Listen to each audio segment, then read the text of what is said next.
Recording in progress. All right.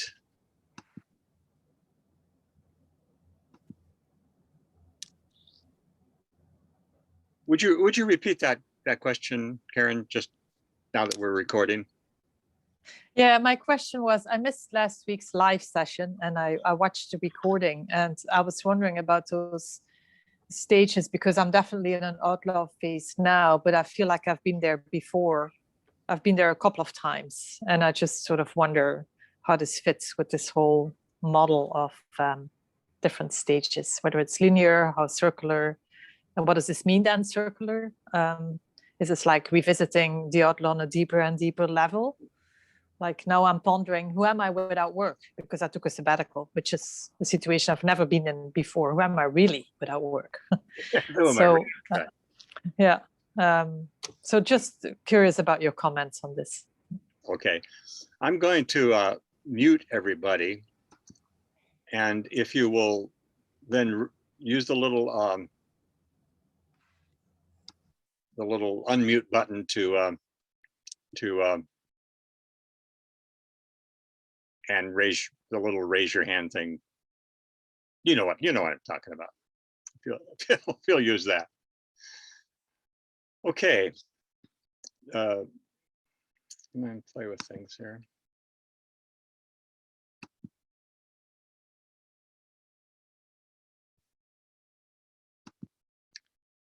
Okay, I've kind of got myself a gallery view here, and I think that might be the best to keep.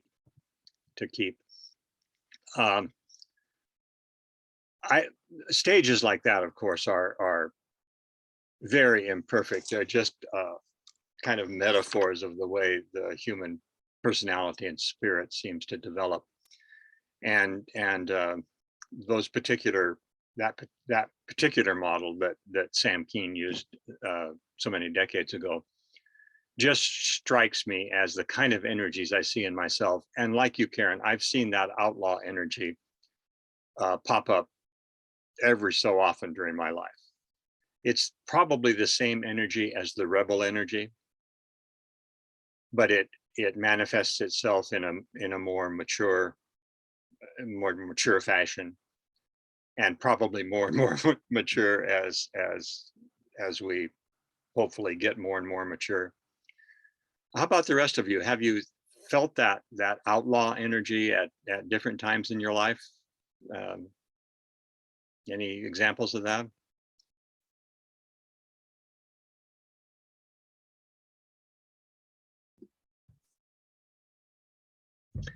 Yeah, Brooke, go ahead. Oh, I definitely have. Seems like every so often the clothes don't fit anymore.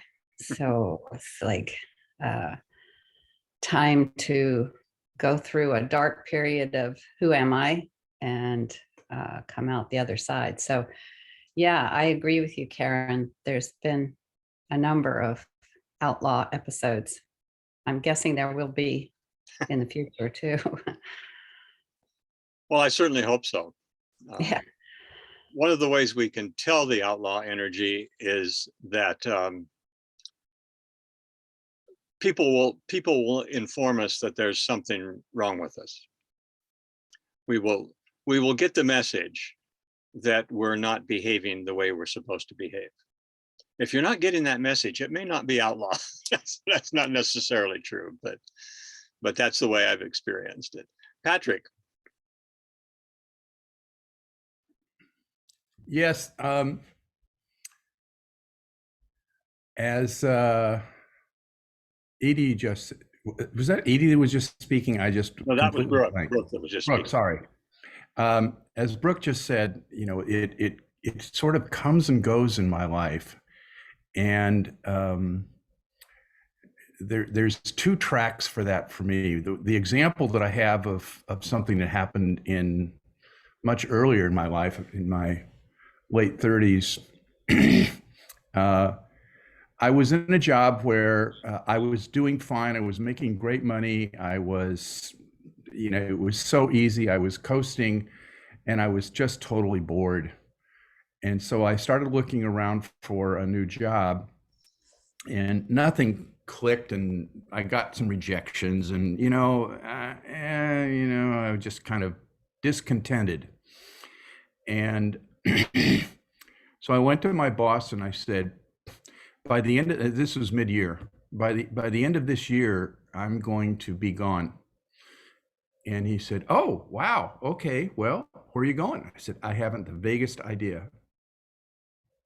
And when the time came, the time was up that I said I was going to leave, then I just left. And that was a different kind of rebel outlaw thing. It wasn't like I was thumbing my nose at anything. I was actually looking to precipitate something that I didn't know how to create in my life otherwise. Mhm. And it started me on a very interesting journey that has taken me to this place in my life. So it really wasn't, the next 1 or 2 or 3 jobs weren't the answer for me, but eventually I created a career for myself that was wonderful and fulfilling and all of those things. And as a side note, the other theme that keeps coming up for me in my life is the line from Dante's Inferno. In the middle of the journey of my life, I woke up in a dark wood where the straight path was lost. And it's like, I get that. I got that in my 60s. It's like, well, I've already had my midlife crisis. So what the hell is this? So, there's lots of things like that that just can't keep cycling around. I think of it as more of a spiral than a circle. Thank you. Yes, thank you. That's another, that segues into another developmental scheme that some of you probably know about, and that's spiral dynamics, which is a very powerful developmental scheme in which these stages, however they're described, are circled and gathered up into something new, and then circled back and gathered up into something new, and the spiral continues to grow. I'm going to go to Anina in a minute, but I wanted to make a comment about the outlaw energy again. I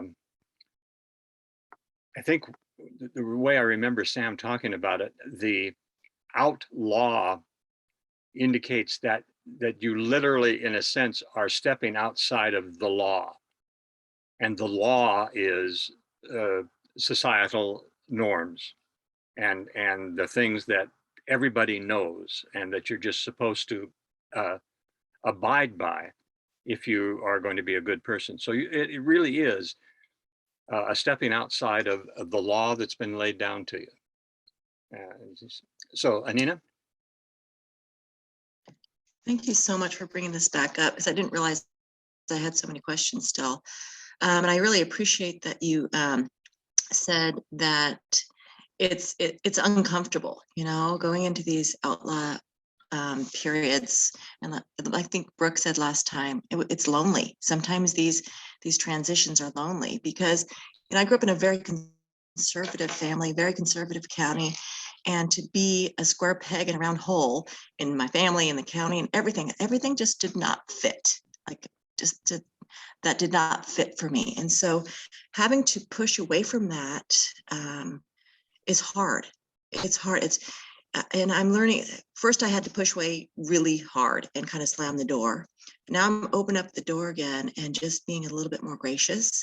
And it's weird. It's like these cycles are like, that's not for me at all. But now I'm just like, I appreciate you, and this is who I am. It's like when you get a little bit more comfortable in your skin and comfortable in who you are, you don't have to discredit other people, is what I'm kind of thinking.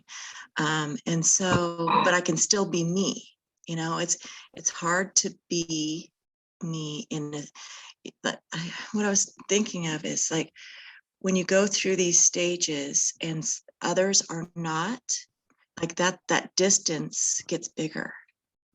It just gets bigger. And I think it's up to me to bridge that gap, because those who aren't doing the work don't know how to bridge it. And yeah, sometimes that's a hard thing to do. It takes a humility, it takes kind of grace and compassion, but not I'm better than, it's like finding the right size. Mhm.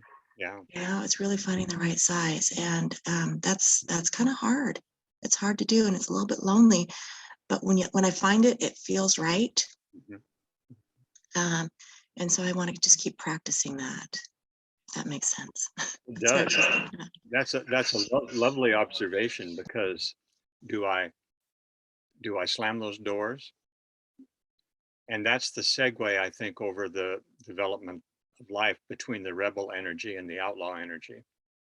The rebel really does slam the doors, because it's kind of the only option. Uh, the rebel is so heavily influenced and constrained by family and social norms that slamming the door may be the only option. As the outlaw energy begins to mature and gather itself, I like the idea of not slamming the doors. And the best bridges are built from the other side. Trying to build a bridge from this side to over there seldom works. Building the bridges from having arrived and then building the bridges back might be a much more powerful and even doable way of doing it. Yes, Jim.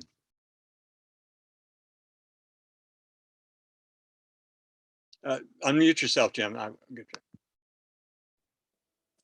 relate very powerfully to this topic, and I love the context of the spiral dynamics. And one of the things I reflected on about being outside the law, as a teenager, I think, I discovered pot, and of course it was illegal. But pot was a plant, I reasoned, and it grew in the soil, and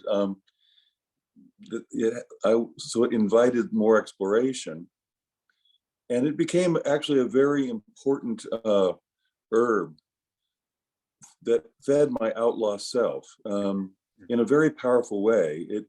It allowed me to shift perspective in a way that allowed me to drop out of medical school to farm. It allowed me to come back to medical school and become the doctor I wanted to be. It allowed me to start a practice with no patients as a solo doctor and do a holistic practice, which was not Duke didn't smile upon. It allowed me to leave my practice after 21 years to retire full time to farming. And every time I did these things, my parents freaked out, my friends and family freaked out, my wife sort of freaked out, but she trusted me and had faith. And it's interesting to me because it's not an illegal herb now in California. It's still illegal in North Carolina. And I seldom use it now, but at the it was of critical importance to me as a medium to just get a perspective that was different than the one that was sort of wearying me. Yeah. So I'm an outlaw. Thank you, Jim. Yep, I see the screen in front of me and I see nothing but outlaws. That's just the way it is. I got to tell a story too. Kind of the segue from the rebel stage that I repressed. I repressed it and went to university as an engineering student because that's what everybody told me I was supposed to do. If you're intelligent and you're good at math, you are an engineer because that's where the money is. And at the time in the mid 60s, that's where the money was. And I graduated as an engineer from Berkeley, and I was, I got job offers all over the place and took one and was on the way, and my spiritual journey sidetracked me, and 4 years later got out of working with the Navy and went to seminary. Now, the family, Jim, went bonkers. Absolutely bonkers. Engineering was what he was going to do, that we didn't have to worry about him anymore. He was going to be on the right track. And the upshot of this story is my sister told me the story of the extended family gathering for some holiday that I wasn't at. And my father sat at the table and said, "I don't understand it. We never went to church. Where did we go wrong?"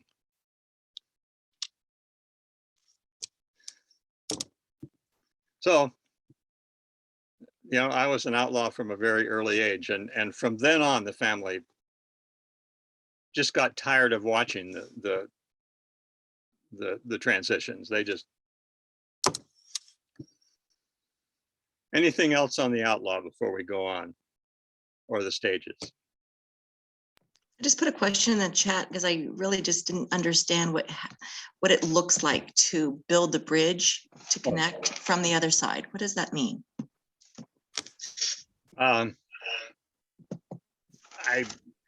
Nancy is the one that, my spouse is the one that talked to me most about that. You have a certain insight, or you develop, you arrive at a place that you feel much more capable of than you were before, whenever that was. You arrive at an understanding, you arrive at an insight, you arrive at a place in your life that feels right. And you see the people around you not at that place at all. Then perhaps you can build a bridge from that place. But if you're on the other side, if you're the family, if you're the family who's seen Bill go off his rocker and head off to seminary and leave engineering, you don't know how to build that bridge. Or it's much more difficult for you to build that bridge because you don't approve of what he or she is doing. Get a sense, kind of, it's not that it's impossible, but This is just meeting people where they are, huh? yeah, it's meeting people where they are. And I don't want to sound like it's getting better and better, but it's becoming more and more self-understanding and more self-aware. And from that self-awareness, you have, as you've noticed, more ability to accept and reach out and build bridges. Thanks. Yeah. So I'd like to just say something about my life. Go for it. Oh, okay, here I go. Well, it's always this terminology. I mean, as a kid, I mean, I was, my mother, culturally accepted me because she said I was the fae of the family.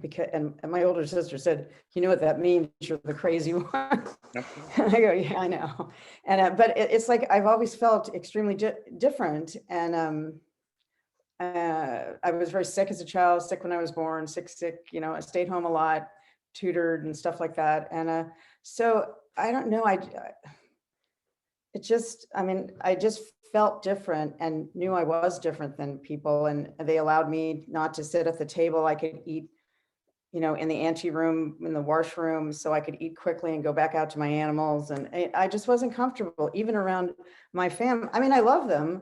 And there was I'm one of 6 children, but I just felt better alone and with animals. And so, I kind of plodded along and went to school, but really, it was really hard for me to go to school and all the kids, and it was just a lot for me. But I muscled through. And then when I got to the end of my high school, the day I graduated, I left home and I lived for 2 years at night. And I, would wake up at night and go to sleep when the sun came up. It was a very vampiric existence, but I loved it because it was so different. I was so sick of being in those boxes and expectations and all those things of that world. So I loved it. It was a very dangerous life, but I really enjoyed it. And it was really painful for me as a young child to breathe, to be alive. And I actually attempted suicide you know, once or twice. And I mean, it would be like, it was odd because like one time at a dinner table, everyone was there, everybody's talking, da, da, da. And I had all my bandages on my arm. And so I reached out and my jacket slipped back and everyone could see the bandages and everything stopped. And then I just took my arm and put it down and then everybody just started talking again. Mhm. You know, so I don't know, it's just, I to feel like a rebel, I've just always, I guess, felt different and Yeah. not against other people or not thinking they're wrong. I just didn't, it's been a real strong way. And then as an adult, then, you know, I got married young, very young, and my father didn't like the man I married. And so he disinherited me. And that's fine. But and then I got pregnant. So then I had to drop out of college. I was taking comparative religions and, you know, and then I just had to go to work and support, you know, I had a child. So, and I wasn't getting help from the father because he was going on with his education. He didn't have any money. But so I never had any of those moments later. I went from 2 years of extreme to absolutely just working all the time. And that was fine. I mean, I was very happy. I love my child and it just went on like that. So basically I never feel like I have this time to be this rebel or be, it's like, I got to make money, you know, and I got to take, and one of my daughters has a health condition. So she was a lot of effort. I mean, a lot of care and to, you know, have her save her kidneys and everything. And so, you know, now I'm retired and now I have this time. And so it's like this whole like, wow. Now what? Yeah. Yeah, well, no, it's like great. I'm dragging out boxes of writings I've done. And it's like, it's just amazing to me. It's just amazing to me to have this time, but I just didn't, you know, you just plug in, you have to eject parts of yourself just to be this person, which is, that's what it took. And I'm happy. I have two beautiful adult daughters and they're wonderful and a granddaughter. So that's great. But so I don't know. I never felt like I went through a phase where I could go, I have to leave this job. It's like, man, I was glad I had benefits for the kid. And, you know, it's like, You were, it's different concerns. you were, in a sense, you were forced into the adult world. Yeah. You had no choice. It was not really culturally imposed on you. It was by, there was no option. Well, in a way, because I had friends that still wanted to be this, you know, kind of hippie thing, Mhm. and their kids, I think, suffered greatly. I mean, I ended up going, you know, started working at Standard Oil in San Francisco in the contracts department. I mean, you know, it's like that's where the, you know, the better pay was. I You needed can't get better. any more unhippie than that, you know. Oh yeah. Oh no, I had no friends. No friend. I was working for the man, so it's like I had no Yeah. friends. Oh man.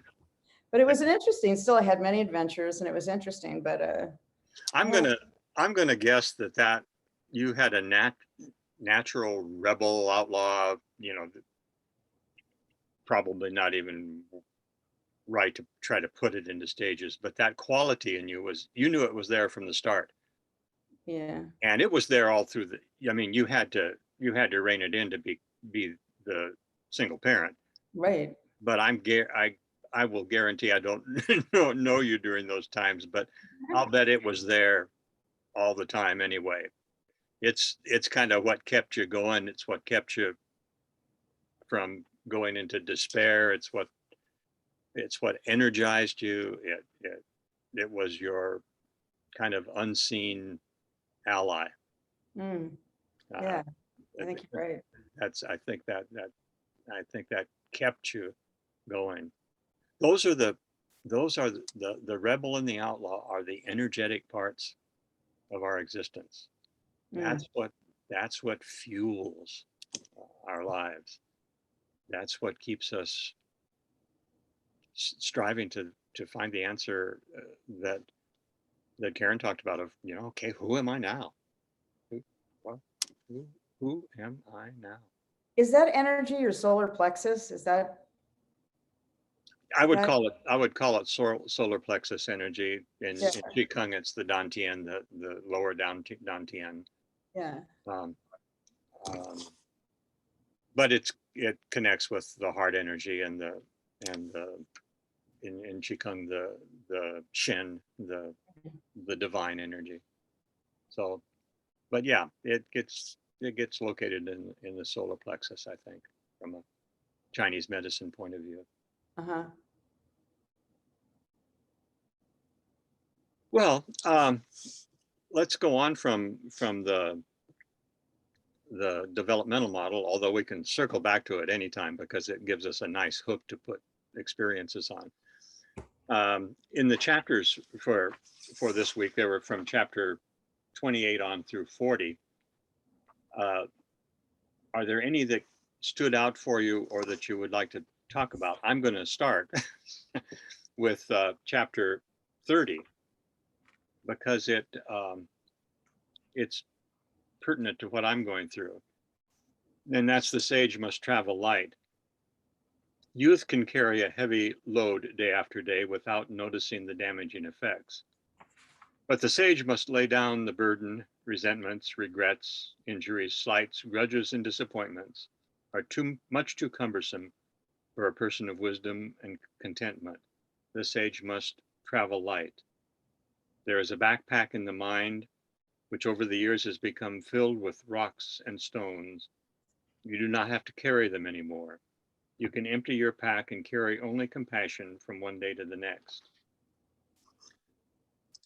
And what that hooked for me was the double-edged sword of memories. Now, we talk about, it's a beautiful, beautiful quality of the human brain, but it's very much a double-edged sword because it's the capacity to hold things in place that causes a great deal of our suffering. And it's the memories that allow us to hold an identity in place. It's the I am, when you say I am this or I am that, it's because of a quality of memory. And in Taoism, there's a concept called the uncarved block or the uncarved stone. That is and it's sometimes translated as the blank slate. Before the memories are imprinted on the child, it's a blank slate, capable of imprinting memories, but not there yet. And Lao Tzu seems to indicate that the qualities of the elder sage lover is to a degree a return to that blank slate. How important are memories, and is there an ability to lay them down? And of course, we can all bring up the tragedy of someone in dementia for whom memories are going. And we say about that person, my goodness, they're not there anymore. But is there a quality of not being there anymore that's something that we actually are looking for? What if all the identities I've carried all my life and the stories, the identities are supported by the stories and the stories are supported by the memories? The reason I have a plethora of identities in my mind is because I've got a whole constellation of memories, either good ones or bad ones, that are surrounding that identity and keeping it in place. Just my thought. Nancy has a ritual that she helps me with I won't go into it, but it's a ritual of revisiting memories and literally cleansing them, but if it's between people or in situations, letting the grace of the universe flow from that, and in a sense, releasing all attachments to that constellation of memories. And it's interesting. As I experience that ritual with Nancy, I do notice those memories becoming more transparent. You know, those kind of memories that you tend to circle back to over and over and over and over again. That's lessening.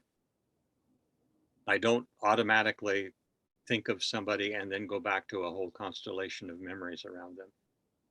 And I feel like there's space now, that when that happens, space opens up for, okay, who's next? Who am I? Who am I next on this crazy journey? That's just my look at chapter 30. Any comments there or any of the other chapters that you'd like to look at that spoke to you as you worked this week? Yes, Karen. Unmute yourself, please. I'm happy you're pointing to that chapter because it's the one that hit me the most of all the chapters of this week. And I think there's two sides of it. There's the side of, yes, it makes perfect sense. It would be good to kind of just let go of some things, let go of some stories. And I had this amazing dream while I was here. I'm in the Canary Islands for the people that turned up late, where my first boyfriend, my brother, I mean, people that kind of stand out for me very strongly in my life that I also associate a lot of emotions with. It was a dream of reconciliation. Everything got reconciled in that dream. And I think it was probably triggered by this chapter because I felt much lighter in the morning. Like it didn't have so much hold on me, you know. So that's one part that happened this week because of this chapter. The other part, which I find harder, and I'd love to get your reactions and to hear what other people bring in on this, is that, I mean, I'm 65. I lived in California from age, I think I was 23, 24 when I arrived. I've lived there 10 years. And for me, it was the apex of my life. I mean, I wasn't a hippie in Belgium because, I mean, that was like not part of society. And then I landed in Berkeley, California as a 23-year-old. And I had the time of my life, you know, during 10 years, you know, I explored everything. And I was so free. I felt so free. And I still feel like it's the highlight period of my life. And I long for some of that energy because there was so much freedom in it. And there was so much daring and there was so much rebel and there was so much outlaw. I mean, all this stuff. So then I think, oh my goodness, travel lightly. What does this mean in terms of, I noticed how attached I am to that period of my life and how I want to bring back some of that energy since I'm in an outlaw period again, you know, like who was I then that I love so much that I would love to, that would be helpful now. So it's just a question I'm living with right now. Like, what does this mean, letting go? This longing, is it helpful? Is it not helpful? Where does it lead me? So that's sort of my thoughts on this chapter. Yes. On one hand, reconciliation. On the other Yeah. hand, questions about longing, Yes. of longing to previous selves, and what do I do with that? That's a very good question. I'm kind of referring back to Nancy now. What she and I talked about the same thing. What she would say is that the energy of the memories, and of course memories are so insubstantial because they're literally just neuronic firings in in the brain, nothing more than that. And any memory is really a memory of a memory of a memory of a memory of a memory. Because each time it comes back, it's modified a little bit. And then what you have in your memory is the memory of that memory. And it's kept alive by the energy that you felt then. She would say that the kind of cleansing we're looking for is not the erasing of the memories or of the energy that might fuel, but the releasing of the attachments that keep the identity in place so that the energy might reflow through me. So you know, my hippie days were in Berkeley too, and that energy was powerful. But when I attach it to memories and identities of who I was then, I really think that I constrain and contain that energy and make it unavailable for me today. So I think what Nancy would be looking for in that releasing and letting the grace flow through me is the letting go of all the attachments that keep my idea of who they were and their idea of who I was and my idea of who they thought I was, and back and forth. That dissolves, and the energy of grace and power is available to guide me in my next stage. kind of, but yeah, I want the energy, but I don't want the constricting attachments.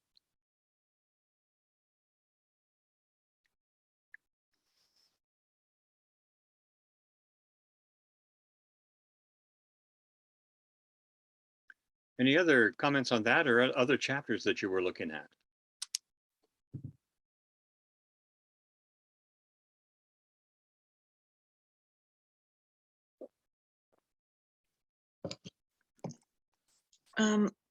So I work with the International Fulbright Group at Chico State, and it's a group of very dynamic teachers, lots of alphas, lots of energy in the group.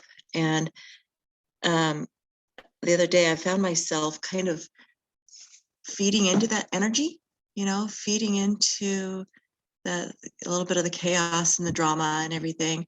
And I didn't, it can quickly spiral, right? And so I don't want to be that person anymore. I don't want to be that one that, gets sucked into that tornado of energy. How would you suggest, when you feel yourself getting sucked into that, how would you suggest separating yourself from that and just being an observer or not being a participant in that? I don't know if I'm making myself clear, but I just don't want to be that old me that you used to just feed off the drama. I want to be someone who's just a little bit more grounded, where my energy just, I guess more calming energy is what I would be hoping for, so it doesn't become that same spiral. Yeah. So, More self-contained, more centered, more grounded. yeah. Or fear. It's really fear. Fear is what spirals the drama, Okay, how's that? It just felt like there's fear and misunderstanding and unknowing. I really do feel like drama is one of the, it's a reaction to fear. And sometimes I can feed off that reaction. Like there's a part of me that is still very sensitive to other, being an empath, I feel like I'm very sensitive to other people's fear, and I take that on, and I don't want to take that on anymore. And you just jump into the spiral that's going on there. Unknowing, yeah, all of a sudden I'm like, oh, I'm here again, darn it. I was really trying, and it's almost like I need to really prepare myself in every situation. Like I don't even know when that situation is going to arise. Yeah. So it's almost like every time I have an interaction, I need to say, okay, there's a possibility this is going to happen again because it's an old pattern. So how do you prepare yourself to just stay grounded in that and just be an observer rather than a participant? Well, that's yeah. Good question. Lifetime of trying to find the answer. I would look first at two aspects. One is the, again, ritual, energetic, whatever kind of works for you, of exploration of and clearing of the past situations that have formed that identity. Somewhere along the line, we learn that this is the proper survival mechanism. That when chaos is going on, we need to join into it out of our fear. So I would look, again, I don't want to go into too much psychological detail. It's not, I would not recommend, kind of the therapeutic approach of let's look at all these things that happened in your life and unpack them and all that kind of stuff. But just an awareness of where those identities may have formed, and then some kind of a ritual of separating the energy and letting go of it. Then in the current situation, it takes, I think, some kind of a mindfulness practice a meditation practice, a Qigong practice, a yoga practice, any of the kind of practices that enhance my ability to come to my center at a moment's notice. Because we can get in a little trouble if we try to be over prepared for situations. Because then it's kind of the Buddhist idea of holding up a shield after the arrow has hit me in the heart. And, you know, and I never get the right shield up. You know, I hold up this shield after the arrow's there, and then an arrow comes from another direction. I get another shield and hold it up, and I end up over preparing myself. The preparation I think we need for situations is the confidence that in a moment I can just come to myself and I can take a breath, and that requires practice. That requires a meditative, either a still meditative practice or a movement meditative practice, or some kind of a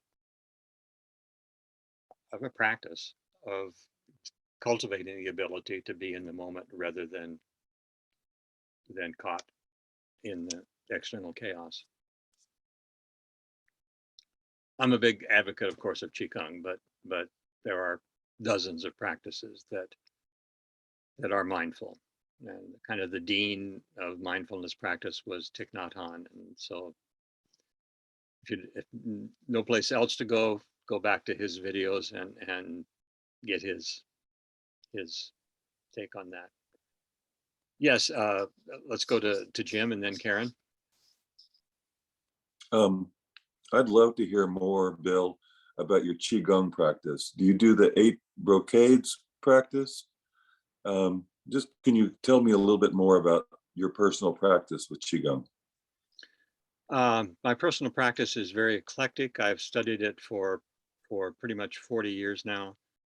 And 8 brocades is a classic Qigong practice, but I probably have worked with over the years 500 to 1,000 different series of forms, and now it's kind of my own. It's eclectic, and it's primarily informed by Lee Holden, who has been my teacher for the last 10 or 11 years, and he's got a good presence online. Holden Qigong, and he's got lots of free YouTube videos. So that's the place I would start. Lee Holden, Holden. Thank you. And I practice it at various times, but ritually I practice it twice a day, in the morning and in the evening, for about 40 minutes each. And my practices depend on what's going on in my life. Some of them are working with the Chinese medicine aspect of Qigong and working with the energy meridians of my body and the 5 elements of Chinese medicine. Some of them are simple stretching exercises. Some of them are working with emotional qualities. There are healing sounds that I work with that are associated with each of the organ systems of the body that work with the releasing emotional energy. There are lots of levels of these healing sounds. There are spiritual practices of uniting the Shen energy of my connection with the divine, the Qi energy of my heart, and the Jing energy of my gut, where the kind of the power is. So it's a huge, huge field, and there's no right way to do it. But if you would like to look at it, I would certainly recommend Lee Holden. My other Qigong teacher was Al Chungliang Wang, who's I think he still has a center up in Oregon, but he wrote a wonderful book called Embrace Tiger, Return to Mountain. He was my teacher before Lee. So does that help, Jim? Yeah. Karen, did you have your hand up? Oh, the little symbol is still on your screen. So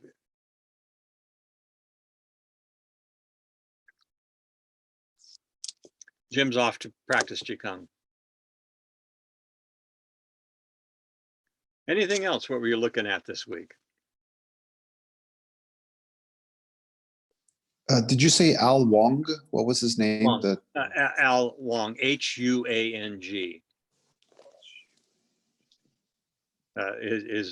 Al is kind of a nickname. His Chinese name is Chung Liang, ChungLiang,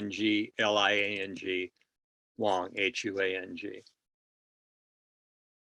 Yeah, he's a wonderful Tai Chi Qigong teacher because he was a ballet dancer and is very much an artist. And when I first studied Tai Chi, which is a form of Qigong many decades, a few decades ago, some of my early teachers were there's a very precise way of doing Tai Chi, and that is the hand is here, not here. And the body is here, not here. And it just, for a few years, it just kind of tied me up in knots, and I got tighter and tighter trying to do this thing right. And Al was the one that kind of freed me to say, I don't care if you do Yang style or Chen style. I want Bill style. I want Bill style Tai Chi. And I want you to dance it. I don't want you to perform it. I want you to dance it. And so he really freed me up. And you'll find that freedom in his book, Embrace Tiger, Return to Mountain.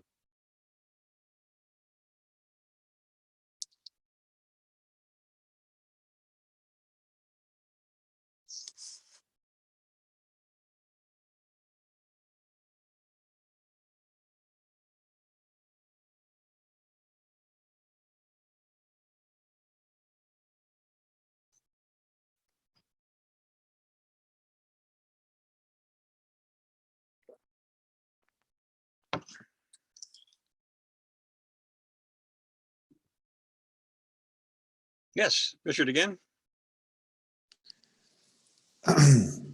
I really related to letting go of all these roles and narratives and stories. It feels like my own persona is always struggling to grasp, to hold, to somehow hold on to something, and it's like quicksand. You just really don't have any place to rest your head. The time where I feel the difference is in the morning, when you just wake up in the morning. There are many times where I notice there's just this open space, and then I can almost literally see the layers coming and the stories, and literally creating the virtual reality. There are other moments where it happens, but it's very powerful to see that switch come. You literally see almost as if the sky is closing in on you, and you're just creating that world, that story, that narrative. And I see it more acutely in the morning. I feel it, I see it. And not to struggle to try to get back there or anything, but just to notice all that plays is quite powerful. Oh, that's a wonderful noticing. I'll bet that's ubiquitous. I know I'm going to pay attention to that a little bit more, because I know there's a moment when there's nobody there. Just there's nobody there, and then here they come, and for better or for worse, here they come. And that moment when nobody's there, for me, usually passes so quickly that I don't see it. But it would be a good practice to see if I could take a moment and watch that, because just watching those layers form themselves is a freeing practice. There's something on the other side. You can notice it, you can feel it. Yeah. That and sometimes I get caught in the feeling there is an observer. There is a fundamental part of me that's watching this. And sometimes I get caught in telling myself, well, that observer is just another identity. And to a degree, I can make that observer just another identity. But I I truly trust that there is something that's not another identity, that is actually fundamentally my essence. And there are moments when he's the one or it's the one that's watching. I can quickly make it another identity, but it's real. That's what drew me to the Tao. It feels like there's that fragrance there in the Mhm. background of the words Mhm. between the spaces. It just, Yeah. for me, it came with a rhythm, like Yeah. a rhythm, like a, And his Lao Tzu's refusal to identify that, refusal to describe it, refusal to just dancing around it points to it in a way that any description can't do. Yeah. It's that empty space in the middle that you know is there that makes everything move, and sometimes you just experience it. Yeah. Patrick. Yes, I wanted to talk about one of the chapters in your questions that you sent us that really reminded me of a conversation we had last week about never enough. That's that. And I really got very present to the distinction between never enough and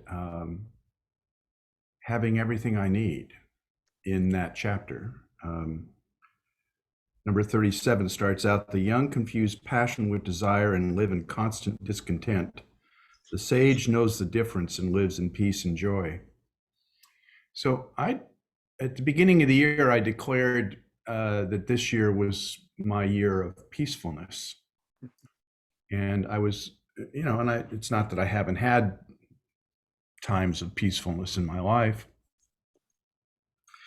but I wanted to make it really the theme, the motif of the year for this year. And between rereading that chapter and also your commentary on that chapter, I got clear about the distinction between passion and desire. And what I wrote down for myself as a reminder is that desire feeds that part of me that is never enough. And you can never shovel enough into that black hole to fulfill it. Passion feeds the soul. And so I was looking to see, well, what is my passion? Mm-hmm. And I've had many passions in life, but the thing that runs throughout them all is a sense of creativity. And for me, creativity is that which cannot be spoken, cannot be written, cannot be painted, cannot be danced, cannot be, you cannot not do it. Excuse me. It's not that they cannot be, it's you cannot not express them. And then I also realized that the two pieces from Asian philosophy, from Tao in particular, both a little Zen and a little Tao. That was Zen, this is Tao. Yeah, I have that on my license plate frame.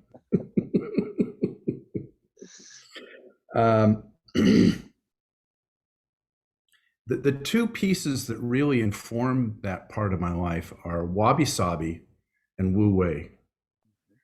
And it keeps me present to the impermanence and the imperfection, as well as to the balance between doing and being. So I'm very grateful for having signed up for this, for you having written this book 20 some odd years ago, and for the questions that you sent to us. I'm just very present to that. So thank you. It's my pleasure. That's it's a blessing to me too. It's a strange thing. I go through my aging struggles and I pick up this book and I wonder who in the heck wrote this? It's like somebody, like I wrote it for myself now. It's really strange. I don't, it's very difficult for me to read my books. I really never do. But this one I pick up and I read, and yeah, I know I wrote it and I acknowledge that, but it's like somebody else deep inside of me is talking to me. So thank you. But I get the same feeling. Yeah, Brooke, and what was the one where the later? I think it was just a chapter or two later about the light shining through you. Hmm. Like you didn't write this; you just held the pen. there's an element in which that's true of all of our lives. Yeah.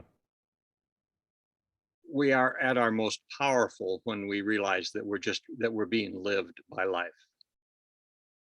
and that's what's going on. That's the freedom. I'm being lived by that empty space, that quality, that unnameable quality, and I'm being lived by that. And it wrote the book. It's done whatever you've done, and good and bad. It's been the energy flowing through you, because good and bad are need a lot of perspective to decide what those really are. Brooke, I want to, yeah. Go ahead, Brooke. I'm okay. Yeah, so Patrick, you talked about the be, the difference in being and doing. And so your chapter number 31 was about conflict. And I realized I don't have conflict out in my outer life. And your question was what areas of conflict might lie just below the surface. And what came up for me is I think I have sort of this inner conflict of between being and doing. And so, yeah, I would love for you to speak about that. I don't want it to be a conflict because, I understand logically that the doing needs to come from the being, but actually getting to that place and really living that, I think, is where I have that conflict. Can I just sit here and do nothing? No, there's the shoulds and the, so maybe I need some outlaw energy to not listen to the shoulds. I don't know. Oh Yeah. yeah, oh, that's a especially in our culture, that's a huge area of discomfort and conflict. But it was obviously a conflict in Lao Tzu's culture too. The the voice that says do something is usually a voice of my conditioned mind, and it's usually that legal, in the broad sense of the term, that legal voice that says this is what should be done, and these are the parameters in which it needs to be done, and this is what a good productive life is. In fact, you can't sit and do nothing. Nobody can do that. You can't sit and do nothing. I mean, you can sit there and be quiet, but you're doing something. The energy is flowing through your body. The essence of who you are is still dancing in the universe. If I had the perceptive instruments, if my eyes and ears and touch would pass a bigger bandwidth of available energy, and my brain could process it, and I were to look at you sitting there on the couch, I would not see nothing. I would not see inertness. I would see this dance of light and energy, just kind of incandescent, blending with the energy all around you. It is always this dance. So you can't sit and do nothing. So don't ever listen to the voice that says you can't do nothing. You can't just sit there and do nothing, because you're always doing something. And then you just develop the trust of when action is right, that energy system that is you moves. But we're such an impatient culture that we can't believe Lao Tzu's instruction of, can you just sit doing nothing until the mud settles and the water clears and right action emerges all by itself. We can sit for a minute, but then we say, is the water clear yet?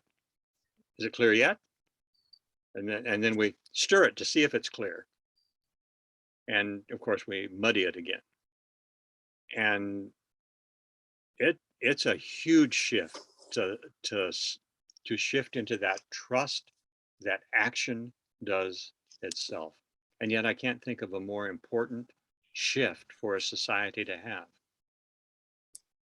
It doesn't mean that things won't get done. It means that things will get done properly. And most of the things you think you have to do, you don't have to do. There's probably one thing in a day that's yours to do. But we live in a culture that says anything you think of that could or should be done, you better do. You know, the house needs cleaning, civil rights needs strengthening, justice needs to come to the inner city, hunger needs to be eradicated around the world, the wars need to be stopped, and by the way, there's spider webs in the corner of the ceiling. None of it yours to do. That the importance of Wu Wei is that the one thing in the moment that's mine to do is what needs to be done, and all the rest is either somebody else's to do or it doesn't need to be done at the moment. So it's letting go of multitasking, letting go of multi functions of the mind, and just coming to the end of the day and saying, you know, I vacuumed the floor. Can you imagine coming to the end of the day and saying, what I did today was I vacuumed the floor, and being satisfied with it? The rest of the time, I just fed birds and read books and cooked meals and talked and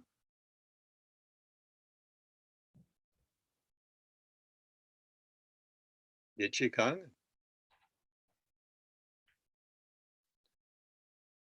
And looking back on the day, just a whole series of things that I did that were just part of the flow of things. Now, if I'm involved in a project, then I just do the next thing in that project. Back to the only step necessary in the journey of 1,000 miles is the one in front of me right now. And that's taken only by Wu Wei. Only Wu Wei can take that step that's right in front of me right now. The conditioned mind is taking the next 10 steps. So I think my takeaway from is that the inner conflict is not really a conflict, that being and doing are the same. That the conditioned mind voice that stands outside of the situation and says and Judging. tells you what should be being done is a destructive, dangerous illusion and has no place in a in a flowing life. Thank you. You're welcome. Every now and then I go on a rant. And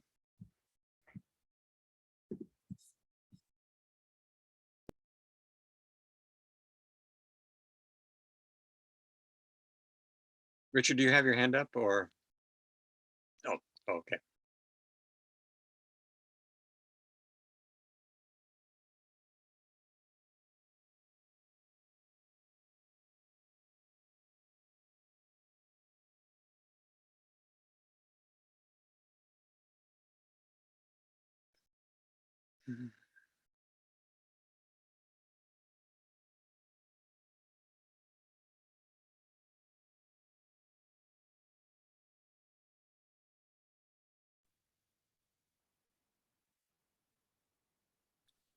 Karen, Yeah, I just wanted to say it's dinner time here. okay.